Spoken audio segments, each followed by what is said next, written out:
Welcome to your worst nightmare. It's Mevio Tech, the Friday the 13th edition.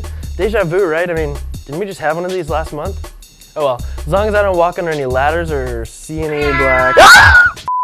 Just kidding, but you know what? We do have a great spooky show for you today because today is the day I've been waiting for some time. It's the release of Resident Evil 5. I'm so stoked about this game. If you haven't heard much about it, Matt Cuddle's got you covered, from game controls to redesigns to torrented copies of the game.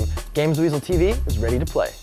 It seems like the pirates are at it again. Resident Evil 5 has ended up on the internet already, a week before its release on the 13th of March. Apparently it's an Xbox 360 US version which seems to be region-free. If this is true, Capcom won't be happy. By the way, don't you think of downloading it, or you may just get a T-virus. Get it?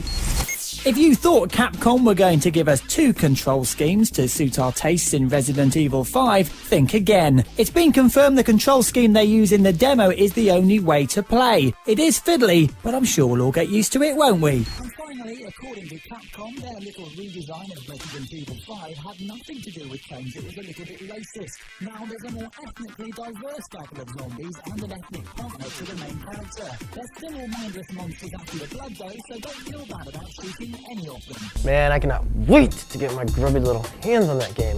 The launch was actually last night at midnight, and outlets all over the world have been coming up with some really cool and clever and gory marketing ploys for the action thriller.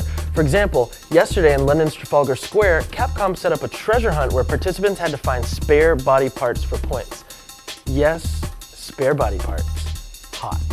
Different body parts were worth different amounts of points, and once collected, players were told to stand on Westminster Bridge, wave the body parts in the air, and shout Kijuju, and the winners would be chosen. And they were. So where did you find all the stuff then? Random zombie just infested areas. Yeah, we found a couple of heads. It was more dodgy when we picked the head out. And covered in blood. Did anybody spot you? Did you get any funny looks? We got loads of followed. You got followed? Who about?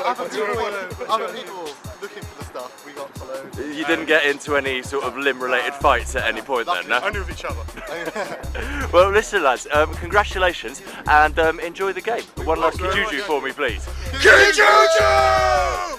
The prize? An all-expenses-paid trip to Africa. I mean, I can't think of any other word but awesome.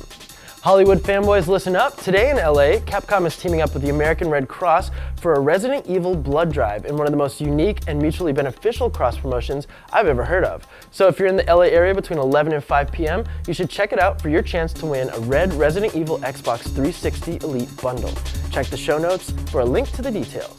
Now, if Resident Evil isn't your bag, but you're still looking for that perfect Friday the 13th scare, the boys over at DLTV have a whole list of scary games, past and present, that will complete your craving for carnage. The Silent Hill series started back on PlayStation. There's a film. It's, along with Resident Evil, it's probably one of the most famous survival horror franchises. So this game, a lot of people were worried because the old games were made in Japan. This one was made here in America by a company called Double Helix. So everyone was like, they're gonna screw it up. Turns out they didn't screw it up.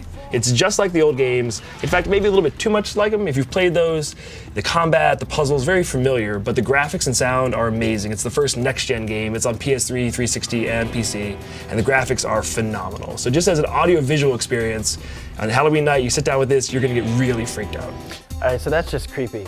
And I love me some creepy games, and RE5 is definitely calling my name, so that is my cue to part ways with you guys for the weekend. Sumi is back to man the helm while I'm, off slaying some zombies, of course. Keep it right here on Mevio Tech. This weekend kicks off the annual South by Southwest Festival in Austin, Texas, and we're gonna have some great coverage of it across all of our networks. So check out Mevio Women, Men, and Music for that over the next week. I'm Brooks, and wish me luck.